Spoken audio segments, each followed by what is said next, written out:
Today, we're joined by a versatile Canadian actor, writer, and musician whose career has spanned over film, television, theater, and beyond.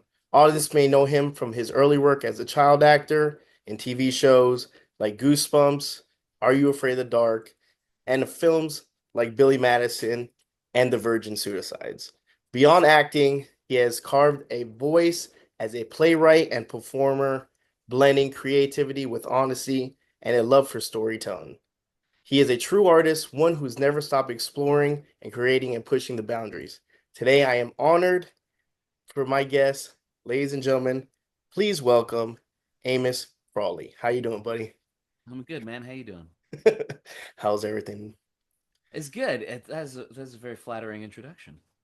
I've been working on it, man. I've been working on it. That's one thing I said I'm going to do is try to work on excelling in introducing people. Before, I used to be like, "Hey, he's an actor, and here he is," and it was terrible. It's you got to build your person, especially someone like you who's very talented, and I believe that you deserve a good introduction. So there you go, man. Well, it's very kind of you. I'm now prepare to be disappointed, folks at home. Absolutely not, man.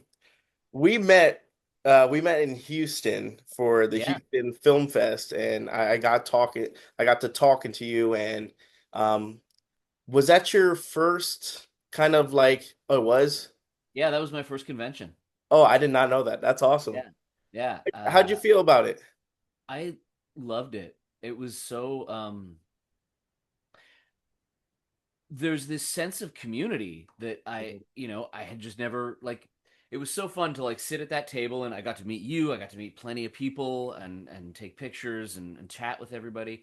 But even more than that, it was watching just sort of the people watching and watching people who like said, "Hey, I haven't seen you since the last con," or "Hey, are you going to Fear Fest in San Antonio?" or "Hey, are you like," and going like, "Oh, there's this whole culture Yeah.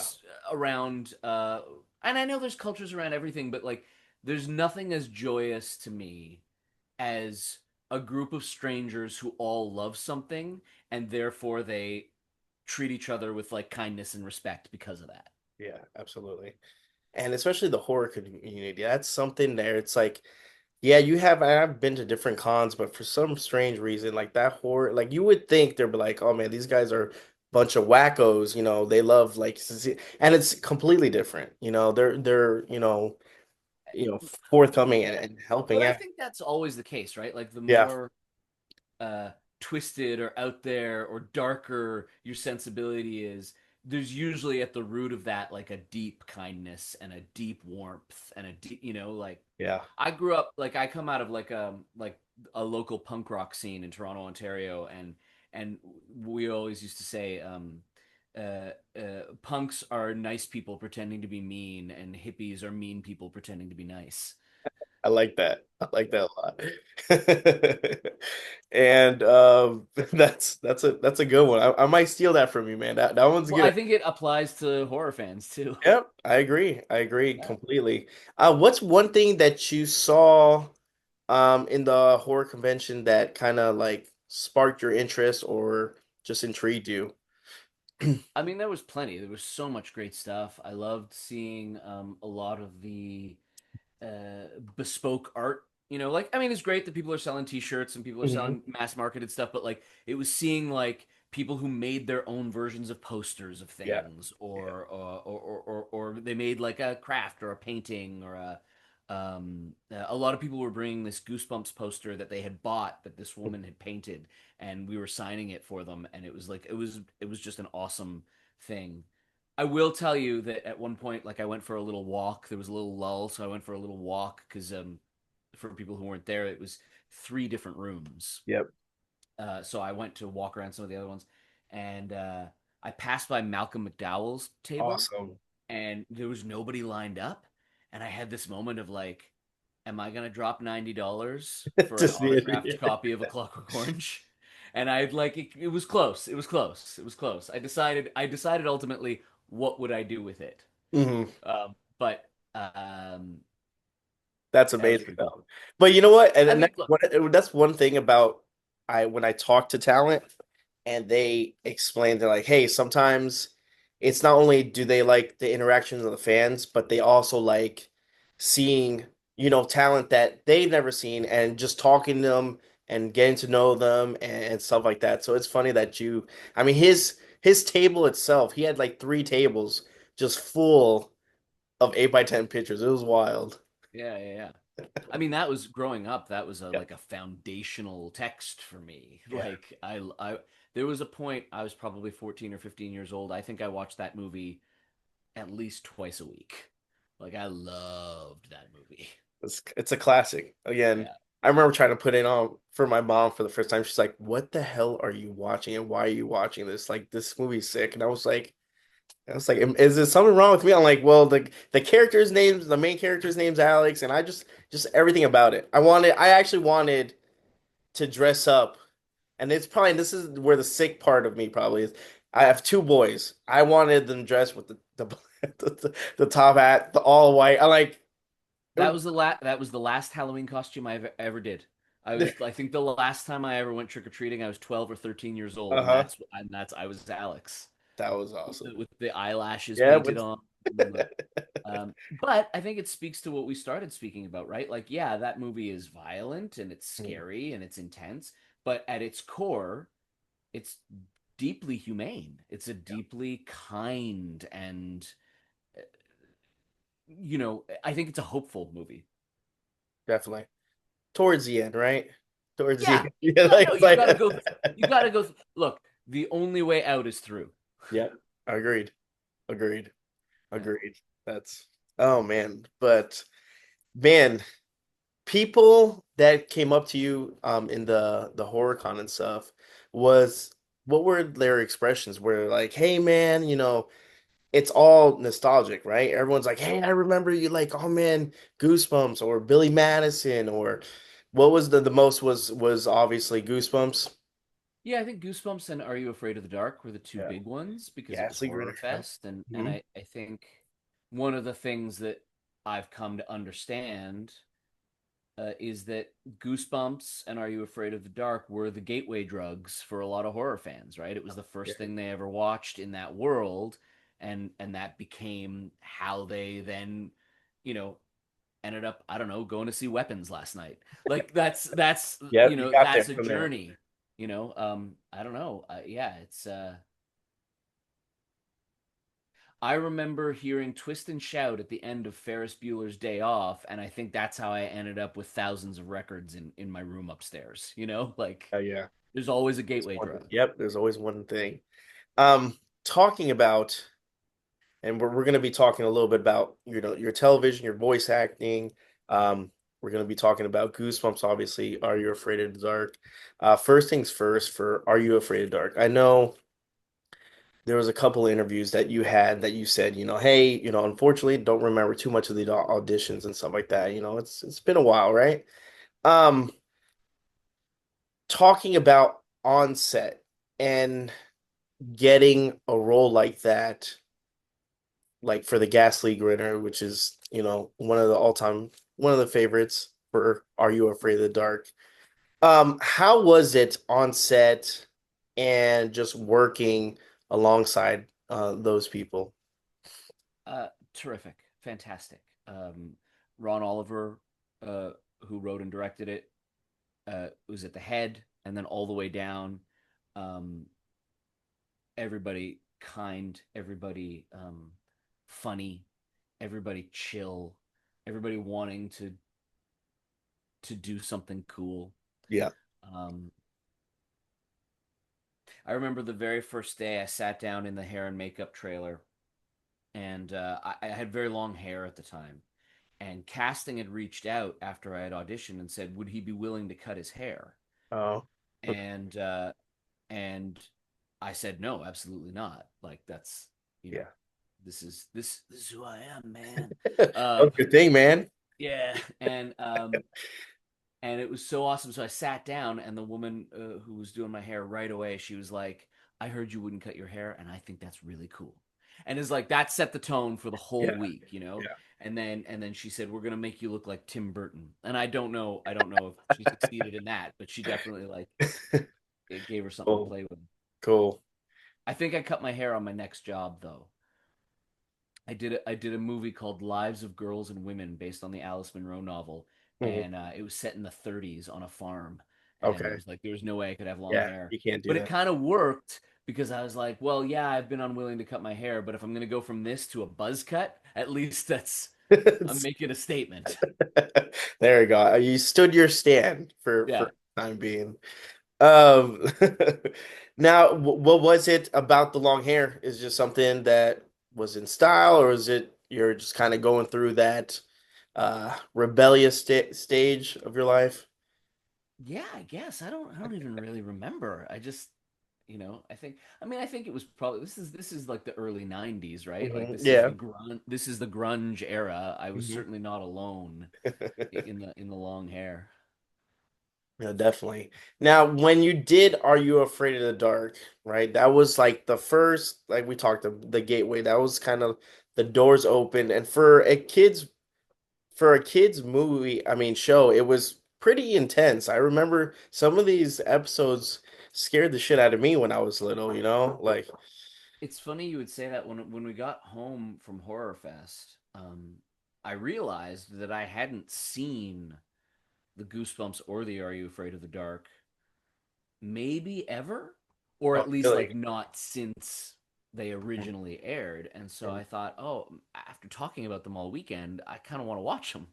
And so I watched them with my kids, and my 7-year-old, my youngest, got through Goosebumps okay, but we Mhm. got we got 5 minutes into Ghastly Grinner, and he was It's like, like, "No I'm way, done. I'm Yeah. done. I'm out.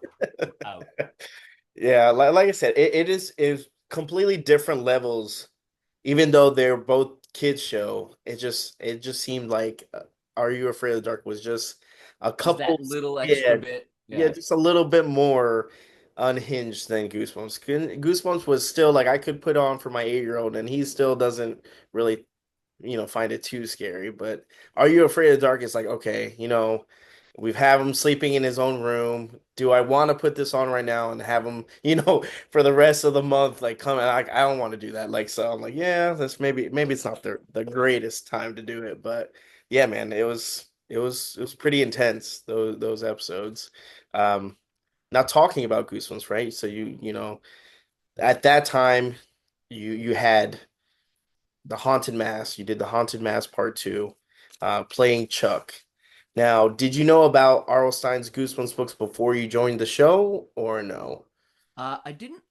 I might have been aware of the Hmm. books, but I'm just a little bit older, right? So I Yeah, knew yeah. the Fear Street books. Good I'd stuff. read those books. Yeah, That was sort of more my speed. and Because I those think again, by and the then time the those are Goosebumps books came out, I was probably already 12, 13, like, where it was done. yeah. And the Fear Street also too was a little bit unhinged for Little edgier, a little more right. like teen. Yeah. Mhm. Yeah. Now, have you seen any of the like the Fear Streets they have on Netflix and stuff, like the Prom Queen? Yeah, they Why did a is good that? job. I like Yeah, them. they did Yeah. really good. Yeah. Surprisingly, everyone's like, "Well, it's R.L. Stein. It's not." I'm like, "Well, it's completely different." And then they Yeah. showed you that, and you're like, because I remember, watching the trilogy of it, and I enjoyed uh all of them for the most part. Yeah. What was your favorite Fear Street book? Oh gosh. I don't know that I can remember. I think because I think I read them all in like a torrid, like Yeah. yeah, yeah. So I don't even know if I could like if I could even like differentiate between any of them. So, by any chance, Mhm. did you meet R.L. Stein before, after filming, or where did We you met him on set. Yeah, yeah. He met was him on around. He set? was because Haunted Mask was the first episode. He Hmm. was around. He was overseeing stuff. He was making sure everything was kind of like Cool. in the world, and I think he was probably in town filming the intro and outro stuff. Okay. So yeah, I absolutely remember meeting him. And that was shot in Canada, right? Yeah, in Toronto. Yep. Gotcha. And what about Are You Afraid of the Dark? Where was that shot? That was shot in Montreal. And now what was the reason behind all these children's shows being shot in Canada? I have no idea. I assume it was I assume it was financial. I assume it was Okay. cheaper to film in Canada. Gotcha, gotcha. Because yeah, Yeah. there was a boatload of films that were shot over there in Canada, and it was always interesting. But then you get these Toronto Canadian too, like actors, right? specifically Toronto is a very versatile place to shoot because Hmm. like downtown Toronto can look a little bit like New York or Chicago You or can pull it whatever, off, right? but you don't have to drive very far to all of a sudden be in like something that looks like the Midwest or something that looks like Utah or something like Gotcha, it gotcha, like just the nature of the geography and the way the city is situated, you can kind of fake a lot of stuff. gotcha, gotcha. And that was one thing that, like we were talking earlier before, when I went to Canada, I went to Quebec City, and just seeing how everyone, first of all, food portions was a big one. I was starving half the time because I was so used to I was so used to the American dishes that I was like, I'm looking, I'm like, I'm how much is this? Like I'm paying for this. And I remember going to an Italian spot, and I forgot what the name was. And for the dish, it said add more pasta. It said plus pasta. And they had, I think it was like $7 or $8 more. And I'm like, you know what? I'm just gonna go and add more pasta because I'm not even gonna play around. Like I get hangry real quick.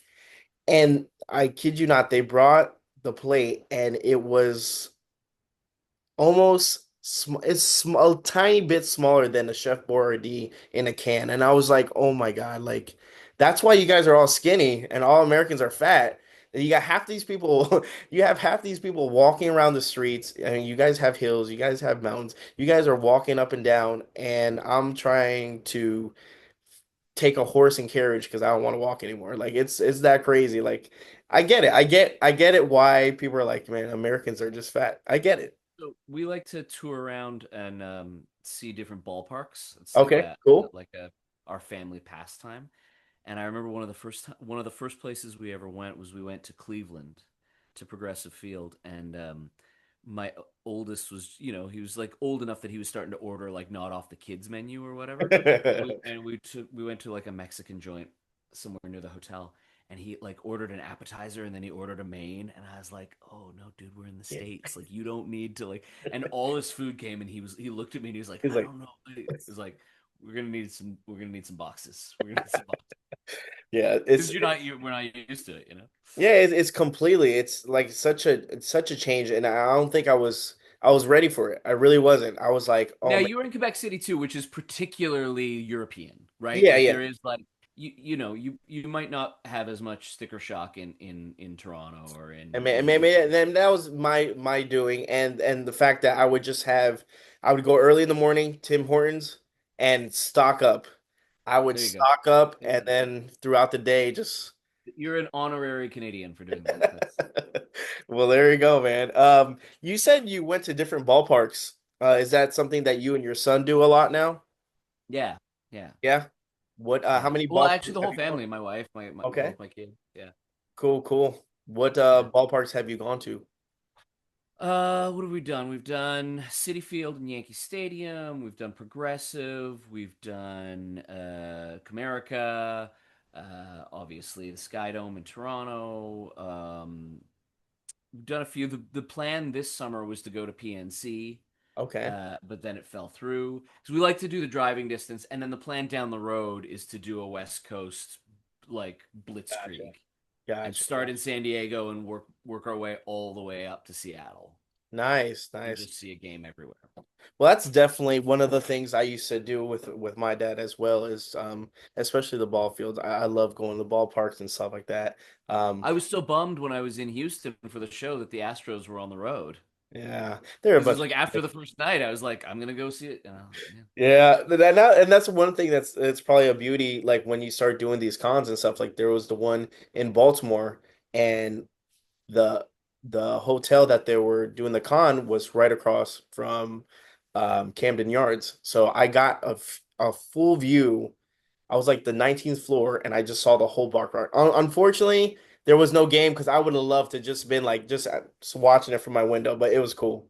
Well, that's one of those visits that's great too, because if you time it right, you can go to Camden Yards one day and then go see a Nationals game the next day because it's so They're right there. close. Yep, they're right there. Yeah, yeah. But yeah, I mean, you said it yourself though. I mean, You not that you need to see a Nationals game this year, but well, it's like saying that the Yankees. The Yankees are terrible this year, but you did go to Yankee Stadium, and that's all I've you been to need, Yankee man. Stadium a bunch. Yeah. Yeah, that's all you need. That's Yeah. when you enter that, that is a ballpark. Now, I used to live in Miami, and the Marlins Stadium, like it's an indoor arena, and it's just it's very dark and damp, and you can tell. Like when I went to Tampa Bay, the Tropicana is another one. I mean, it's The Trops.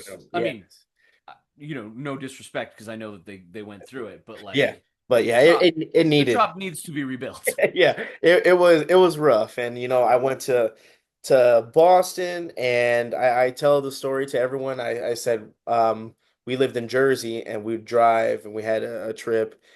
And when I we got to Boston, the first thing I did is I threw up on the sidewalk because I got car sick. But I say it's because of Boston because I'm a diehard Yankee fan, and Boston Okay, okay. sucks. All right, it's just I've been to Fenway, mhm. but I've never seen a game at Fenway. Like I went in the off season and Okay, did okay. the tour and stuff, but I don't have it checked off because it's Yeah. like think you got to see a game You to definitely like have to see a game. Yeah, like I so said, I've been to Wrigley. I've been to the second okay, oldest, but I've never been to cool, the oldest. cool. Yeah, it's one of those where yeah, you definitely have to experience. I feel like even though I can't stand the And Boston, I'm not a Red Sox. I hate the Red Sox. Like good. I like saying that. I'm a Blue Jays fan, but I understand. I hate the Red Sox way more than I hate the Yankees. Yeah, we can agree on that one because Yeah. yeah, forget Boston. Uh, we That have said, you're not gonna like this, but I did have my bachelor party at a Mets game. oh man, at a Mets game. Was it like Shea Stadium or like the City Field? I've been to both. I've Okay, been to I've been to both. both too. Yeah. I like Shea Stadium. Again, Shea my was great because it was such yeah. a dump, but it was a dump in such a, like an old school. Same with I don't know if you follow hockey at all, but going Yep. to the Coliseum to see the Mhm. Islanders, you're like, Yep. this is like a high school hockey rink. This is Well, terrible, and I kind well, of love it. and the thing about the hockey is, I'm, from originally from Jersey, so New Jersey Oh, okay, so you're a Devils, Devils fan? yeah, a Devils fan. So the Prudential Center was like that was key, man. And then you had, Yeah. those Islanders, and then you got the Rangers and stuff, and no one likes the Rangers. I But went out to the Meadowlands to see Sidney Crosby's first game. oh wow, cool. His first professional, or his first not professional, but his first NHL game was against the Devils. Yep. Yep. And me and a couple of buddies drove over. I was living in New York at the time, and we drove Hmm. over and saw it. It's great. Yeah, hockey's the best. And that's what another thing about when I went to Quebec City, they have an ice rink in the middle of the city.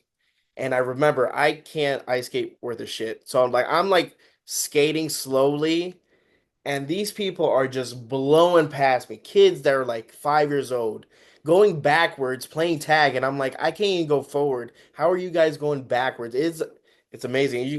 You guys grow up with skates and you're ready to go, huh? This is where I make my big admission as a Canadian. I can't skate. Oh no. Oh I can't no. skate. It's like I never learned how to do it Oh properly. Like I'm no. terrible. I'd be like you. I'm like, Yeah, just like yeah, where's the ones that look yeah. like The walkers? Yeah. PVC. Yeah. I need the walkers, man. That's what Yeah. I need. But that's awesome, man. That's really cool.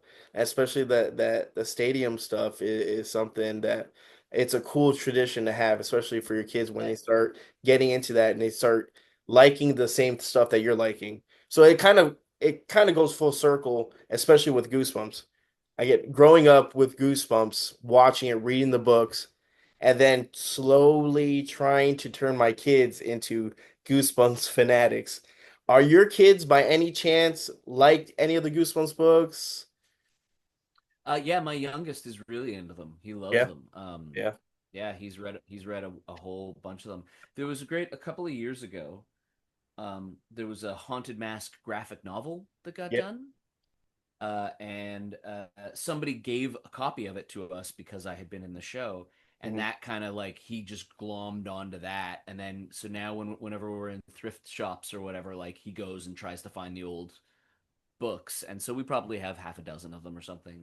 Yeah, the books are they are hard to find, But the good thing is There you go. there's a place in Texas here called Half Price Books, and they usually sell all of them. So I got these for $1 each. Like it's and they're in good condition. So like it's Amazing. it's awesome. He's more of the reader beware, choose your scare. He likes kind of jumping around and trying to figure out and page turners. That's cool.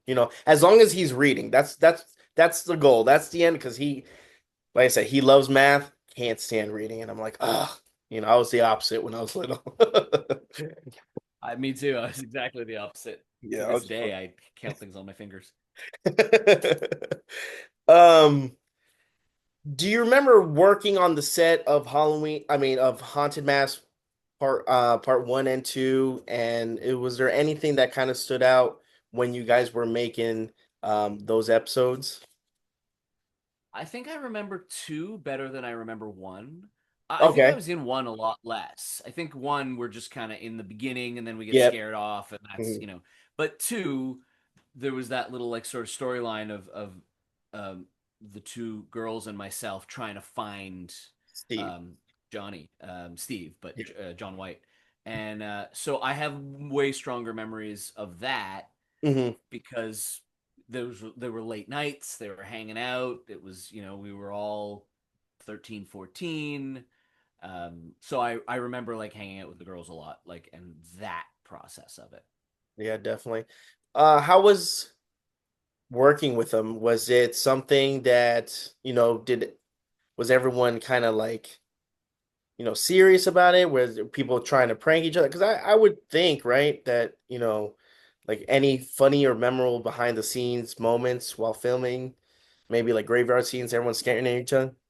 I think I think we were a pretty serious group actually. Yeah. Like I think there was, like Hmm. probably Catherine Long set the tone. She came out of like ballet, right? So she had this Yeah. like very dedicated, focused thing, and I came from a family of actors and musicians, and so I took everything pretty seriously. And I think Catherine Short was the same. Like, so I think we were pretty On point, focused. So right? yeah. That said, you almost don't need to play pranks or do anything because one of the cool things about a job like that, especially when you're that age, is like we're hanging out in a graveyard at midnight. It's already cool. Yeah, Like yeah. we don't have to do anything. Like I have found in my professional life that anytime pranks are getting played, it's because Mhm. the thing you're working on is boring, That's about right? right. Yeah. I mean, yeah, you got Uh, a point right there. Whereas if the thing you're working on is already exciting, There's no need for any of you don't that. need to add on to it. Yeah. And what was R.L. Stein's involvement? Was he giving you guys advice? Was he talking to Catherine No, Long? Right? Nothing. he was pretty hands off, I think. Yeah. But as far as we saw, Yeah. I don't know what was going on behind the scenes. I don't know what kind of, but obviously that's his creation, right? Like all of that's coming from him, so he wants to make sure it's going well. Absolutely. The haunted mask itself is pretty creepy. Did the props or effects ever scare you on set? No, I would say no because when you're behind the scenes and you're seeing how the sausage is made, Hmm. like the first time we're seeing that mask, it hasn't been spray painted yet. It's sitting under Uh, fluorescent lights in a trailer. Like, you know what I mean? yeah, Like I get you. what it looks like later is the product of, and that's always the thing, right? Like when you go see a play and the set looks amazing and you're like, wow, that floor looks like marble Hmm. because you're seeing some mystery or something and it's set in a mansion. When you stand up on the stage, the floor looks like people spilled paint on it, right? Like the magic of what we do is often like how the artifice looks real from far away but really fake up close. So basically, you know the magic trick already, so it's just there. Yeah.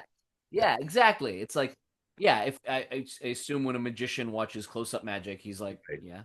Yeah, okay.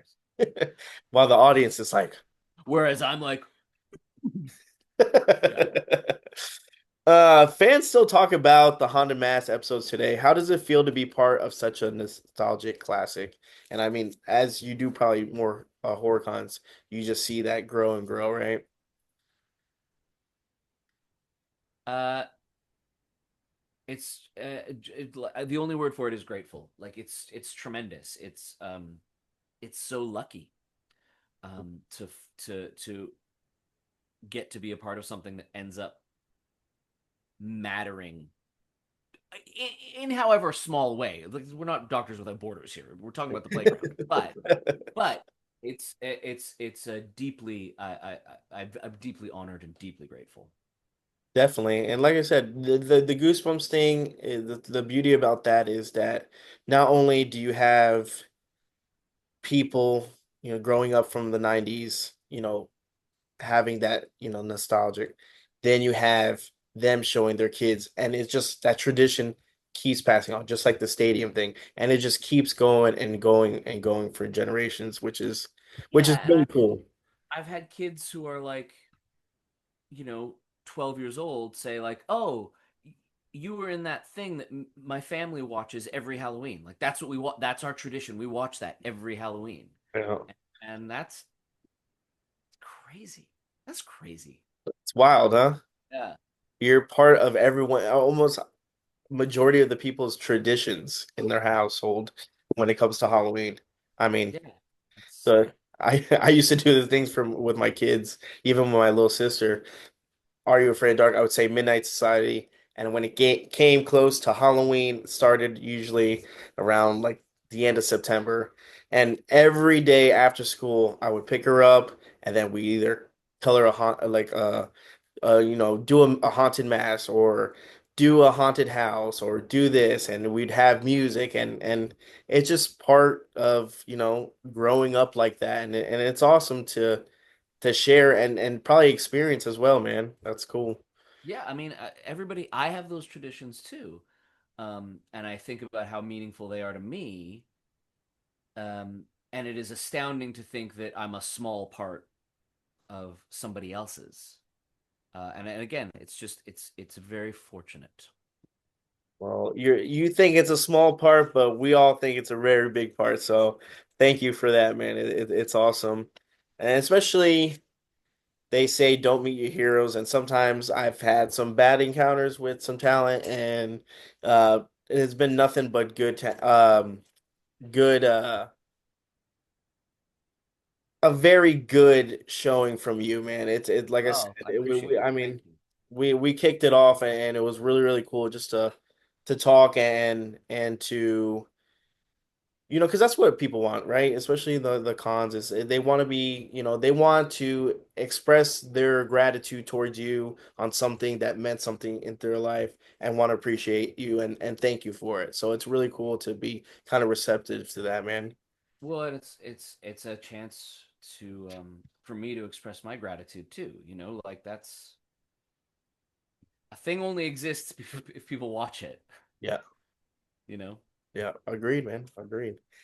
Now we'll go into because there's a couple more films that you did that we're gonna cover, but I really, really want to dive into something, and that's voice acting. Okay, you've gone from from the Crypt Keeper, Franklin, Magic School Bus, Rupert, X-Men, and then my favorite, and my kids can't stand it. I try to put it is Little Bear. I love, man. Little.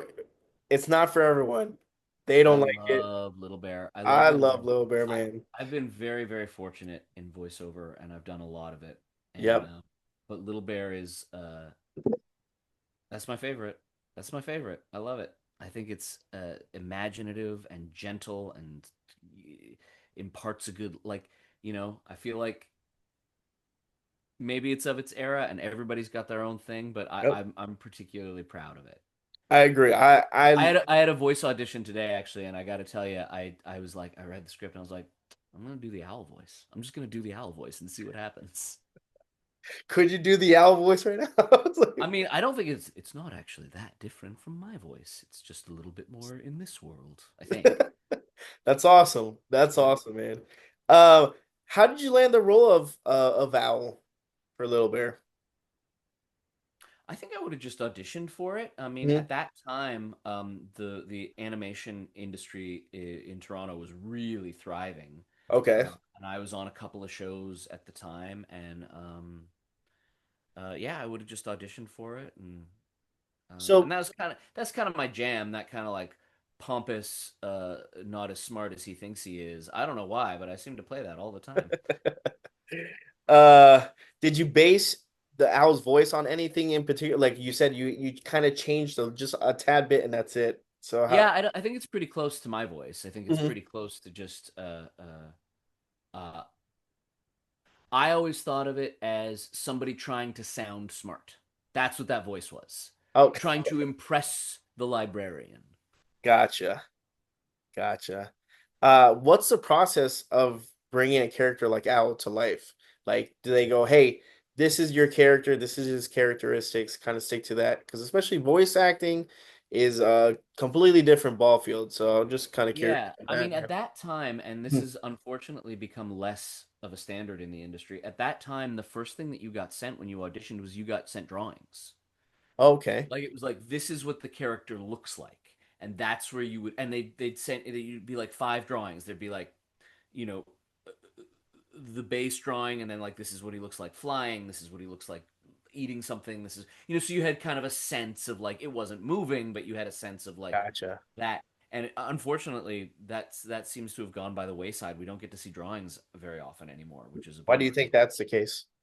I don't know. I don't know. I don't. I'm not. It's above my pay grade, Did and that help you out with a hundred visualizing? percent. Yeah. Yeah. And then one of the crazy things about that show was, we were talking about R.L. Stine being on the set of Goosebumps. Maurice Sendak came and sat in on the first recording. Wow. And I mean, like, this is the man who wrote Where the Wild Things Are. This is the Yeah. man who wrote The Night Kitchen. Yeah. Like, That's a big deal. that's a big deal. Yeah. Um, but he oversaw, and he just sort of just had to nod at everything, And so I think we did that first. That was also a show that I think we recorded in the group setting a lot. I think like Kristen and Andrew and myself and like a lot of us would just be in a room together doing it, which is not necessarily the norm in animation. Okay, Usually I you was do about to say, like, is that like usually the normal thing Yeah, or no? usually you do it by yourself, but for whatever Really? reason, we did that one often in a group setting. If not all of us, at least a few of us. And I think you can hear that. Yeah, no, definitely. Now, wouldn't you think that it would be a little bit more of you guys connecting when you guys are on? I just feel like I would be, I guess, my to my best ability, just get the best of what you want from the characters, especially when you have everyone else kind of bouncing off each other than by yourself or Of yeah. course. There's no way that it's not better. Hmm. Is it always possible? That's one thing. Is it cheaper to do people Okay, by that's what I was yourself? gonna say. It's like, is Yes, it it cheaper? is. Okay. Like it's cheaper, it's quicker, it's look, I play make believe for a living and I pay my mortgage, so I never want to complain about it. Yeah, no, no, But definitely. would I prefer to always do everything with other human beings? Of course. Yeah, definitely. And okay, so for voice acting, because when I went to Baltimore and I met Kiefer Sutherland, they had a big Lost Boys convention. It was funny because I kind of threw him for like a threw like a left hook at him because I don't think he was expecting this, and I wanted to bring up the film Phone Booth again. I Oh like, yeah, yeah. but yeah. So I went up to him. I go, "Hey, Kiefer, can I ask you a question?" He's like, "Yeah, shoot." And I'm like, "How long did it take you to do the voiceover for?" uh, phone booth because he's in 10 seconds at the end. He pats Yeah, yeah. his, Collins Farrell and then he leaves. And he said that he didn't leave his apartment and it was awesome that he didn't have to change or nothing. And he said originally they had someone else in his part. They shot the whole film and Joe Schumacher didn't like, I guess, how it worked out, and he called. Obviously, they worked together on previous films, and he called Kiefer, and Kiefer got the lines and read it. And does that happen also in television shows? Like, do like you come in there and like, hey, we're gonna switch this up, or you have to do a couple more lines? Do you get to dub Yeah, your so lines or something? How's that it's work? called we call it ADR. Okay. And it's often, I mean, the most common time it happens is if you're shooting, say, outside or whatever, and it was Mhm. windy, and so like the dialogue just is not that clear. Okay. Sometimes it's just cleaning stuff up a little bit. Hmm. Sometimes it's like, okay, so here's some Goosebumps trivia for you, Okay, go ahead. uh, Perfect. which is that I was in Haunted Mask 1 and 2, but there's also an episode of Goosebumps where I replaced the main actor's voice. It's a werewolf episode, and the kid who played the role was a good actor, but for whatever reason he was quite mumbly, and it was really hard to understand what he was saying. And because I'd had a lot of voiceover experience, Mhm. they actually had me come in and replace his voice. Really So it's his lips moving, but it's my voice. interesting. And we did it in like one long, like 6 or 7 hour session overnight. Like we started at like 10 p.m. because they were in a bit of a time crunch. Hmm. And it's hard to match somebody else's. You can match your own pretty easily, but matching somebody else's, we all have like little rhythms, and so it took a little while to get the hang of it. But Interesting. yeah, I wish Interesting. I could remember what the episode is called. I know he was a werewolf.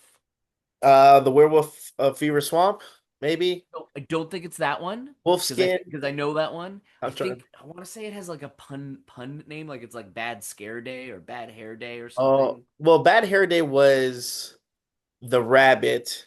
Okay, so it's not that one. Werewolf skin, maybe. Werewolf Skin, maybe. Yeah, it's not something like that. But that okay, that's interesting. That's cool. Watch it again and see after we've spoken, see if you recognize my No, voice. definitely. And people that are watching, do the same thing. I think it'll be something interesting to try to catch.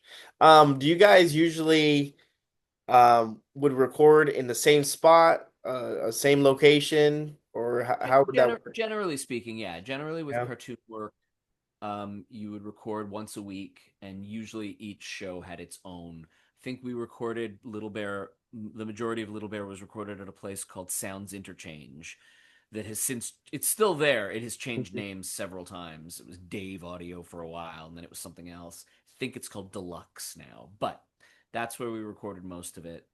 They had a pinball machine in the break room, which was always a highlight. And you generally, yeah, you do it once a week, and you generally did it on Mondays Okay. because in the theater, Monday is usually the dark night. Like Monday is the night you don't have a show. Hmm. And early on in the animation industry, a lot of the actors were theater actors because they had these rich, beautiful voices. So it became the custom to always record cartoons on Mondays. Got you. Cartoon Mondays. Now, when it came to contracts and stuff, it's something I always found interesting too. Was it like, hey, you're under contract for this many episodes, and how was like payment wise? Like, did you get paid like normally, like a every 2 weeks, once a No, month? it's not like an Oh, every 2 week thing. It's like it's a per session thing. You get a session fee. ah, okay. For the most part. But you have a guarantee of X number of sessions. But like Little Bear, for instance, like what we would do like 22 in a season, Hmm. and there's two short ones in every episode. And other than Kristen and sort of probably Dan and Janet, who were Mama and Papa Bear, or Mother and Father Bear, I don't think any of us were in all of them. It's like owl, duck, cat were all probably in like a lot, but Hmm. not every single one. So Okay, gotcha. Interesting. so Uh, I can't speak for the people who were in every single one. They might have had definitely. a different arrangement. Now, would you prefer voice acting compared to like actually like physical acting, or because again, you've had, like I said, I read out the list of all the voice acting that you did, and I mean like Magic School Bus and stuff, X-Men. Um, what do you prefer, or does anything mean a little I bit to don't you or have no? one. I don't have a No. preference. I know that sounds like such a cop out answer, but it's they're like, I don't know, it's like asking a cook, like, do you prefer to cook a steak or do you prefer to make pasta? And it's like, well, no, I like doing both of those things. It's they're different, Mhm. and you're trying to get there are slightly different tools, but it's all cooking. Yeah, Yeah. definitely. Um, talking about, I mean, it is nice to not have to like shave and do your hair and stuff. I mean, and that's something that Kiefer said. He's like, Yeah. I didn't have to get out. Like, he was like, I was in my underwear. I was like, oh, like, wow, making money, and there we go. Yeah, there you go. Um, you did Tales from the Crypt Keeper. Yeah. How was that, man? Because again, that was another show. You know, you have the live action one, and then you have obviously the cartoon So one. I was a huge fan of the live action one. I loved that show. I still have the DVD set of all five, what is like 5 seasons or 7 seasons or something. I Yeah, have the whole thing. I loved that show. it Um, was it great. used to be on, it was on like Friday nights on CBC, which is the Canadian Broadcasting Corporation, Mhm. which is like our public television station. But like on weekends, they would play American stuff and HBO stuff late Okay. at night. So it was like Fridays at 11 or something that was on, and it was always like a highlight of the week to watch that. John Cusack was Yeah, he's the man, man. yeah. He So was. getting to the cartoon was just awesome because it was like, oh, I love this show. I can imagine, man. That's something, especially if it's something that you're passionate about already, and it's like it's almost like a plus, right? That you get to do this and be involved in that, right? 100%. No. Um, let's talk a little bit about Billy Madison. Again, you were in Billy Madison. How was, I mean, you're on set with Norm Macdonald, Adam Sandler, like I mean, Norm Macdonald was already Norm Macdonald. It was like what, 95, 96? Well, when it came out, yeah, but he wasn't yet No, he because wasn't. he didn't have Weekend Update yet. Nope, not yet. And neither was Adam Sandler. Adam Sandler wasn't Adam Sandler was there. like, I knew who Adam Sandler was because I Mhm. liked SNL and like, and he had a couple little, but that's his first movie, right? That was his first, or his first. I think Airheads had happened, but that was his first. Like, Like, this is an Adam Sandler movie. yeah, yeah. So he certainly like I knew who he was and was like, excited. But Norm was so kind. Norm was, when he passed, I thought about it because it was like he was so kind to me. I was 14 or whatever I was, and he was really sweet to me. And and he was Canadian, and but I think he was pitching because there were some SNL producers on set Okay. hanging out, and I think he was pitching to be the new Weekend Update guy. Like he was Oh, like, "I can really? do it, guys. I can do it. I can do it." And I remember that because I remember when he became it, I was like, "He got it. He did it." Now, does that happen a lot And on set he's where you get like random other producers or other people trying to? I mean, they may have been involved, right? Like Okay, there were okay. some SNL producers Hmm. involved in the show, and certainly the guy, and you'll have to forgive me because I can't remember his name, but the guy who moderates the big competition at the end, the guy who's like, "We're all dumber for having heard that." Yes. He was a producer on SNL, Okay. Okay. So there. making like a little cameo. Gotcha. Yeah. Gotcha. That makes sense. Where was that shot at? Was that several locations or one shot? That was shot in Toronto, several locations. The big mansion was Mhm. actually the Canadian Film Center, the CFC, which is like a school and that was his Oh, mansion. cool. The Cool. high school, which is where I did most of my shooting, was Central. No, it was Western Tech in Toronto, Western Technical Secondary School. That was the high school. Um, so those were the two sets I was on the most. Hmm. And how was Adam Sandler uh during the movie with you?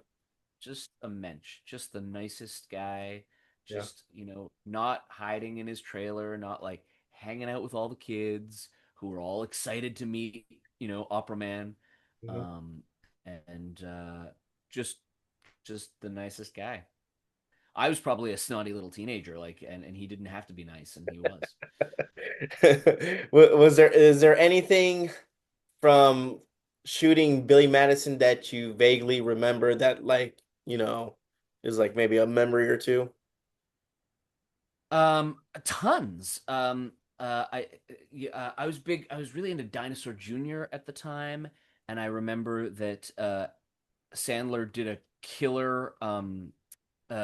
Jay Mascis impression. So he Hmm. would do his Jay Mascis impression for me, which was fantastic. What else? I remember having like just great chats with all of the other actors who were there. Everybody being really open and really into answering this like nerdy comedy kid questions. Josh Mostel, who was in it, took me to a Second City show in Toronto, like because he was a Chicago Second City guy, but he Okay. was gonna make an appearance Hmm. with the Toronto because that's I guess that's what Second City people do, right? They'll just hop Yeah, up and do us. exactly. And he was like, "Do you want to come down?" And so he personally paid for me and my parents to Oh come wow. and like yeah no it was amazing. It was fantastic. Nice, nice. Um, you've worked with, you know, some really, really big actors, man. S- I mean, Rent a Kid. I know we're going kind of back and forth, but Leslie Nielsen, yeah, Christopher Lloyd. Like, how Yeah. was being on the set with not everyone Leslie can say Nielsen that, is man. exactly who you want him to be. He is the funniest human being I have ever met in my life. Like he is so funny, and he is so he like joyous to be around. He would carry a fart sound thing in his pocket at all times, and he'd press it, and he'd look at you, and he'd shake his head, and it was like he would do it 5 or 6 times in a row, and it was funny every single time. I was pretty starstruck by Christopher Lloyd. Back to the Future was and is maybe my favorite movie of all time, and 100%. I felt like I was maybe a little tongue tied around him. Though talk about a guy who could not be any more different than his public persona. Like he's not zany, he's not wacky, he's like super chill and calm and quiet. And Now, how is that when you get to a point where, you do work with an actor that you are starstruck, like Christopher Lloyd? Like, how do you kind of balance work and trying to kind of stay chill and be professional at the same time? I mean, you got to do your job, right? Hmm. Um, uh, so acting's a funny thing, right? Because once the camera starts rolling, you're in theory anyway, you're all pulling the same rope and you're all doing the same job. Yeah, Uh, regardless of the the age. minute the camera's not rolling, you're like, well, I'm me and that's that. But while the camera's rolling, you're just doing your job, you know. Um, and I don't know. I guess you just do it. That's a terrible answer. I apologize, but it is an equalizer, right? Once Yeah, things are happening, it is a great equalizer. Before and after, it's a different story, but definitely. while you're doing the work, it's yeah. And then you worked with Mr. T. Now a lot of people can say that too, man. So here's my Mr. T story. Speaking of like, how do you not be starstruck? How do you not?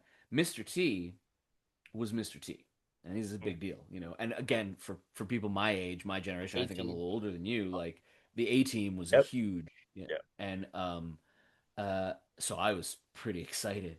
But Mr. T also could not remember his lines at all. Like the man just could not get through a Couldn't take. get it. Yeah, without people calling. You know, and I remember sitting down on a break and being like, "Oh my god, I'm next to Mr. T." And Mr. T of all people turns to me, he's like, "You, how do you remember all those lines? You're amazing." And you go like, "This is ridiculous. This is ridiculous. That's What a awesome. weird line." That's awesome. Now, how would you remember those lines? Was there kind of like a method to your madness, or everyone has their own kind of style of doing it? So I like think homework? sometimes it's homework. Like Yeah. sometimes you're just, like, and depending on, film and TV is not too bad because you're doing things in pretty small chunks, right? Okay. Theater, it's a different thing, right? You've got to, if you're doing a 3 hour play from beginning to end, so that can be a little bit more in the homework world. But I think if you get why you're saying what you're saying, it's pretty easy to remember it. Hmm. I'm lucky in that it's never been difficult for me. I think it's a muscle and some Okay. people have a more well-developed muscle, and some people are lucky. Like again, it's luck for a large piece of it, but it's also a habit. Learning lines is a habit. Mhm. It's so funny. It's like I don't know how handy you are as a human being. I am Terrible. I am you're terrible. Okay. So I am also not great. But I don't want to have to call somebody for everything. So like everybody else, I Mhm. watch a YouTube video and I figure out how to make the toilet stop running or whatever it is. And I can do it. But it takes me forever. It just takes me forever. And then I watch someone who knows how to do it, You do it. and it's just like click click click done. And I think sometimes like some of the work of the actor is like that too. You might Okay. think it takes forever, but like once you have dedicated yourself to something and learned Like, about boom. something, it's not it's not impossible. Yeah. Gotcha. It's like ripping a Band-Aid. Some people got Yeah. it, some people don't. Yeah. That's funny. Yeah. And I guess from the outside perspective, someone who isn't in that field of saying acting or anything like that, they're like, "God, man, like, how does he get it?" And then for an actor, it's just like, it's like riding a bike. You just pick it Yeah, up. and well and most of us worked pretty hard at it. It's uh we were talking about sports earlier, Mhm. and like one of the things that's so funny when you're a kid is you watch your favorite athletes and you think you could do that. Yep. And you're modeling your swing after Ken Griffey or whatever, and you're going like, that's ridiculous because of the hours of time and thought and meticulous stuff that went into making it look smooth and easy. Exactly. And I think acting's the same way. Like we work hard till we get to a place where it looks like we're not doing anything. At least I What's hope your, that's. no, that's good. What's your favorite, I wouldn't say type of art. Is it acting? Is it theater? Is it movies? Is it television? Is there anything that's you feel like you're more comfortable in? Um, I mean, there's a special joy to live theater. There's a special joy of Okay. being in a room with other people, having a temporal experience. It's a different Um, experience, right? yeah, yeah, and like you're all aging at the same time in that room. You're all having this experience at the same time, and I think there's something kind of cool about that. In the same way that like I have a huge record collection and I spend most of my time sitting in a chair listening to it, Hmm. but nothing replicates live music. Yeah, Like bad live music is better than good recorded music. I agree. I agree. Um, so yeah, Talk about. but I don't know that that's my favorite because I love film and I love cartoons and Mhm. I love podcasts and I love audiobooks, and I think they're all just different sides of the same prism. Gotcha. Just different aspects of it, right? That Yeah, kind yeah, of yeah. all glued together. Yeah. Cool, man. Cool. Well, before I let you go, man, I just wanted to say I appreciate your time. I mean, you're always been Thank a you so fan. much for reaching out. It was such a pleasure to meet you at that thing, and then you never really know if anybody's going to reach out or not. And I'm so glad you did. And I appreciate that too. and then I put you through the loop a little bit because I'm flaky, but I'm glad we got it done. Remember when I told you, I said, you know what, sometimes you told me you're like, what do you mean by I said it was so funny. because you're like what do you mean sports? Because I like I said I'm like, yeah, well, I have a sports podcast and they're a little bit easier to deal with and talk to than actors. And you go, how so? And I'm like, well, some actors say they'll do this and then they end up flaking out and stuff like that. But you kept your word, man. You were don't. Eventually. But I just want to say I appreciate everything you've done. I appreciate your work and the memories, man. Like I said, you always have either Little Bear or Goosebumps in my house. Whether the kids want to watch it or not, it's always in the background. It's something that it's part of my childhood, and hopefully they'll enjoy it once they reach that age. But I want to say thank you for everything, man. I do appreciate it. Hey man, thank you so much for having me and for asking such good questions and for being so well prepared. I really appreciate it. Oh, no problem, man. God bless and have a good one, buddy. All right. Take care.